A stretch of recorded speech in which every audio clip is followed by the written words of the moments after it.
లో upcoming officers అందరు ఎలా ఉన్నారు? బాగా ప్రిపేర్ అవుతున్నారని ఆశిస్తున్నాను. ఈ వీడియోలో ఏంటంటే మీరు తమిళ చూసినట్లుగా పర్ఫెక్ట్ టైం టేబుల్ ఎవ్రీడేకి పర్ఫెక్ట్ టైం టేబుల్ ఎలా ఉంటే మనం ఎగ్జామ్ క్రాక్ చేయడానికి ఎక్కువ స్కోప్ ఉండేది అనేది నా ఎక్స్పీరియన్స్ ద్వారా నేను చెప్తున్నాను. ఇది వర్కౌట్ అయింది కూడా. నేను అలాగే ప్రిలిమ్స్ క్లియర్ చేశాను, గ్రూప్ 1 గ్రూప్ 2 ప్రిలిమ్స్ క్లియర్ చేశాను. అది మీకు షేర్ చేస్తున్నాను అనమాట. చాలామంది మెంటర్షిప్లో స్టూడెంట్స్ అడిగారు, మామూలుగా ఫ్రెండ్స్ కూడా కాల్ చేసి అడుగుతున్నారు, అందువల్ల వీడియో చేస్తున్నాను. ఫస్ట్ ఏంటంటే మనం లేవగానే, నేనంటే మార్నింగ్ 4కి లేచేస్తాను. అట్లా ఎవరు ఎప్పుడు లేచినా కానీ స్టార్టింగ్ ఏం చేయాలంటే మనకు ఉండే 4 సబ్జెక్ట్స్ కదా, polity, science and technology, next AP history, economy కదా. ఫస్ట్ ఏం చేయాలంటే కరెంట్గా ఉండే టాపిక్ చదవాలి. అంటే ఫర్ ఎగ్జాంపుల్ నేనైతే సైన్స్ అండ్ టెక్నాలజీ చదువుతానండి. ఎందుకు సైన్స్ అండ్ టెక్నాలజీ చదువుతానంటే అవి కరెంట్ అఫైర్స్ వస్తుంటాయి. ఈరోజు ఏం జరిగింది, నిన్నేం జరిగింది, మొన్న ఏం జరిగింది. ఫర్ ఎగ్జాంపుల్ చంద్రయాన్ 3 అయిపోయింది, చంద్రయాన్ 4 మరి దాని మీద న్యూస్లో ఉంది. నెక్స్ట్ ఏంది, వీనస్ ఆర్బిటర్ మిషన్ గురించి న్యూస్లో ఉంది. నెక్స్ట్ ఐఐటి ఫోకస్ అనేవి న్యూస్లో ఉన్నాయి. అట్లాగే కరెంట్ అఫైర్స్ వస్తూ ఉంటాయి. అవేం చేయాలి మనం, డిఆర్డిఓ ఏమైనా టెస్ట్ చేసిందా, లేదన్నా మిసైల్స్ లాంచెస్ ఏమన్నా జరిగాయా, కొత్తగా ఏమైనా టెస్ట్ చేస్తున్నాయా, లేదంటే డిసీజెస్ గురించి ఏమైనా బయటకు వస్తున్నాయా, ఇట్లాంటివన్నీ ఏంటంటే కరెంట్ అఫైర్స్ ఇవి చదువుకుంటాను నేను మార్నింగ్. ఎందుకంటే ఇంట్రెస్టింగ్గా ఉంటుంది. మార్నింగ్ లేవగానే ఏంటంటే స్టాటికే కాకుండా కరెంట్ చదివామంటే ఇంట్రెస్టింగ్గా ఉంటుంది అనమాట. అవన్నీ చదివిన తర్వాత first science and technology complete చేసేయాలి.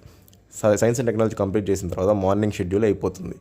తర్వాత మీరు బ్రేక్ఫాస్ట్ అవన్నీ చేసేసి నీట్గా స్నానం చేసేసి తర్వాత ఏం చేయాలి, మనం ఫస్ట్ పేపర్లో పాలిటీ అనేది లేదంటే ఏపీ హిస్టరీ అనేది స్టార్ట్ చేయాలి.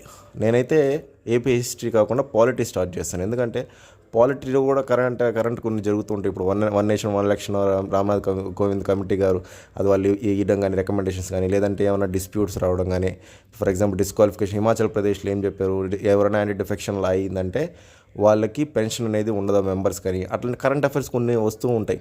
అందు కూడా అది కొంచెం ఇంట్రెస్టింగ్గా ఉంటుంది కాబట్టి ఆ పాలిటీ అనేది లింక్ చేసుకుంటూ చదువుకుంటూ అది మార్నింగ్ సెషన్లో కంప్లీట్ చేసేయాలి.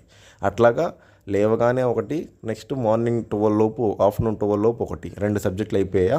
ఇంకా ఆఫ్టర్నూన్ ఏంటంటే మీరు కొంచెం స్లీప్ తీసుకోవడం కానీ, రెస్ట్ తీసుకోవడం కానీ చేయాలి. ఎందుకంటే ఇవన్నీ చదివాక కొంచెం బాడీ ఎగ్జాస్ట్ అవుతుంది. నేనైతే మినిమం 2 to 3 అవర్స్ చదువుతాను అనమాట. మినిమం 2 to 3 అవర్స్ అనేవి ఒక్కో సబ్జెక్ట్ చదువుతాను. ఇప్పుడు సైన్స్ అండ్ టెక్నాలజీ మార్నింగ్ లేవగానే ఒక 2 to 3 అవర్స్, అది ఉన్న కాన్సెప్ట్స్ బట్టి, ఆ రోజు ఉన్న కాన్సెప్ట్స్ బట్టి, ఆ రోజు నా మైండ్ కెపాసిటీ బట్టి అలాగే చదువుకుంటూ ఉంటాను అనమాట.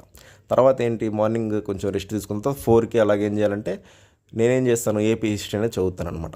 ఏపీ హిస్టరీ చదువుతాను. ఎందుకంటే ఏదో ఒక యూనిట్, మీరు ఫర్ ఎగ్జాంపుల్ ఏన్షియంట్ కానీ, మిడివల్ కానీ, మోడర్న్ కానీ ఏదో ఒక యూనిట్ తీసుకొని శాతవాహనాస్ గురించో, ఇష్వాకస్ గురించో, లేదంటే మిడివల్లో కాకతీయాస్ గురించో, లేదంటే విజయనగర సామ్రాజ్యం గురించో, అట్లా విష్ణుకుండి గురించి, ఎవరొకరి గురించి ఒక డైనాసిటీ గురించి నీట్గా చదువుకుంటాను అనమాట. తర్వాత ఏం చేస్తానంటే ఆ రోజుకి ఏం చదువుకోవాలో అది చదువుకుంటాను, ఇంకెక్కువ చదువుకోను. తర్వాత లాస్ట్ అండ్ ఫైనల్ ఏంటంటే నైట్ నేను ఎకానమీ చదువుకుంటాను. నెక్స్ట్ నైట్ 10కి లైవ్ సెషన్స్ ఉంటుంది కదా, అవి కంప్లీట్ చేసేసి నా డేని నేను ఎండ్ చేస్తాను అనమాట. అలాగా ఏం చేయాలంటే మీరు షెడ్యూల్ని ఒక పర్టికులర్గా క్లారిటీతో ఉండాలి. మనం ఈరోజు ఏం చదువుతున్నాం, అది ఎగ్జామ్కి ఎలా ఉపయోగపడుతుంది, మనం చదివేదంతా కరెక్టా కాదా, మనం చదివే విధానము కరెక్ట్గా ఉందా లేదా, అట్లాగ అన్నీ చెక్ చేసుకుంటూ చదవాలి. ఏదో చదివామంటే చదివాము అన్నట్టు కాకుండా ఒక డేని ప్రాపర్ ప్లానింగ్ ఉండాలి. ప్రాపర్ ప్లానింగ్తో చదివారంటే మీరు కన్ఫామ్ సక్సెస్ అవుతారండి. అది నేను క్లారిటీగా చెప్తున్నాను. నెక్స్ట్ ఇంకోటి ఏంటంటే కాన్సెప్ట్ క్లారిటీ ఉండాలి. కాన్సెప్ట్ క్లారిటీ లేకుండా మనం ఎంత చదివినా ఏంటంటే వేస్ట్. మీరు కూర్చొని 2-3 గంటలు చదివినా వేస్ట్. ఇంకోటి కూడా ఏంటంటే కొంతమంది సార్ మేము 2 అవర్స్ కన్సిస్టెంట్గా కూర్చొని చదవలేకపోతున్నాం అంటున్నారు. దానికి ఎవరు ఏమి రెమెడీస్ అయితే ఏం చేయలేరండి. అది మీరు ఇంట్రెస్ట్ మీరు పెంచుకోవాలి, మీలో తపన ఉండాలి, మీరు జాబ్ కొట్టాలని ఉండాలి. ఒకరు వచ్చి మిమ్మల్ని పుష్ చేసేది ఏమి ఉండదు. అందుకే నేనేం చేస్తాను, నా మెంటర్షిప్ ప్రోగ్రామ్లో పీడిఎఫ్స్ ఇచ్చేస్తాను. అవి ఏంటంటే నీట్గా కూర్చొని కంప్లీట్ చేస్తారనమాట. అక్కడ ఎత్తకుండా ఇక్కడ ఎత్తకుండా ఏంటంటే టైం వేస్ట్ అయిపోతుంది. అదే పీడిఎఫ్స్ అనుకోండి, దాంట్లో ఎగ్జాక్ట్గా ఉంటుంది కాబట్టి అవే చదువుకుంటూ ఉంటారనమాట. అలాగేంటంటే నేను చేసే హెల్ప్ నేను చేస్తూ ఉన్నాను, అట్లా మీకు కూడా షేర్ చేస్తున్నాను. డైలీ లైవ్ సెషన్స్ కండక్ట్ చేస్తున్నాను. అక్కడ ఏంటంటే క్వశ్చన్ అండ్ ఆన్సర్ సెషన్స్, ఆ క్వశ్చన్స్ ఆన్సర్స్ అడుగుతూ ఉంటారు కాబట్టి, ఎవరికి వాళ్ళు చెప్తూ ఉంటారు కాబట్టి, అట్లాగా ఒక డేలో ఏంటంటే మనం సబ్జెక్ట్స్ మీద ఫోకస్ అనేది చేసుకుంటూ, అన్ని సబ్జెక్ట్స్ని చూసుకుంటూ జాగ్రత్తగా ముందుకు పోయారంటే మీరు ఎగ్జామ్లో ఖచ్చితంగా సక్సెస్ అవుతారు. దానికి మీరు చేయాల్సిందల్లా ఒకటే, డైలీ ప్లానింగ్ పర్ఫెక్ట్గా చేసుకోవడం, ప్రిపేర్ అవ్వడం. అర్థమైందా? ఇంకా చాలామంది స్టూడెంట్స్కి డౌట్స్ ఉన్నాయన్నమాట. సార్ ఆ సబ్జెక్ట్లో ఇట్లా ఉంది, కష్టంగా ఉంది, ఈ సబ్జెక్ట్లో కష్టంగా ఉంది, AP economic proper book sources లేవు, సైన్స్ అండ్ టెక్నాలజీ కొత్తగా సార్ దానికి సరైన తెలుగు మెటీరియల్ లేదు, ఇలాంటి డౌట్స్ చాలామందికి ఉన్నాయి. ఏమైనా డౌట్స్ ఏమైనా ఉన్నా నాకు మెసేజ్ చేయండి ఫ్రెండ్స్, నేను చేయగలిగింది నేను చేస్తాను. ఎందుకంటే నేను కూడా స్టూడెంట్స్కి యొక్క అన్నీ ఆలోచిస్తూ వాళ్ళ కోసం ముందుకెళ్తూ ఉండేవాడిని.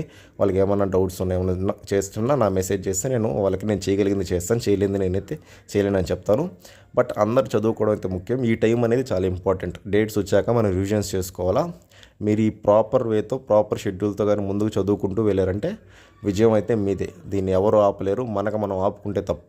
మనకు మనం చదవకుండా కామ్గా ఉండి వేరే వాళ్ళకి ఛాన్స్ ఇచ్చి మనం అట్లా ఆగిపోవాల్సిందే, కానీ మనకి మనం ఆగకూడదు సక్సెస్ అవ్వాలంటే. ఇది మంచి ఆపర్చునిటీ, కన్ఫర్మ్ యూజ్ చేసుకొని సక్సెస్ అవ్వండి. ఓకే ఫ్రెండ్స్, ఇంకెవరైనా డౌట్స్ ఉంటే నాకు కింద కామెంట్ చేయండి, లేదంటే మెసేజ్ చేయండి నాకు నా నెంబర్కి. మిగతా వీడియోస్లో ఉంటుంది. ఓకే ఫ్రెండ్స్, నా వీడియోస్ నచ్చినట్లయితే లైక్ చేయండి, షేర్ చేయండి, సబ్స్క్రైబ్ చేయండి. బెల్ ఐకాన్ మటుకు ప్రెస్ చేయడం మర్చిపోకండి. Thank you. నెక్స్ట్ వీడియోలో కలుద్దామండి.